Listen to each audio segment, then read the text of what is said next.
We got 5 locomotives here.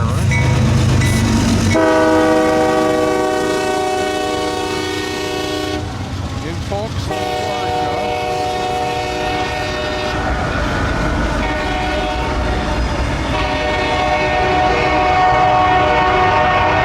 And they have a disabled Amtrak locomotive behind them.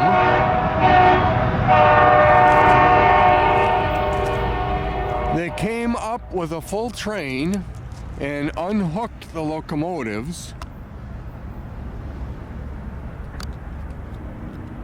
There's the train they unhooked from, and now they're going by. I wonder if they're switching tracks to put the locomotive on a siding here. We're not sure.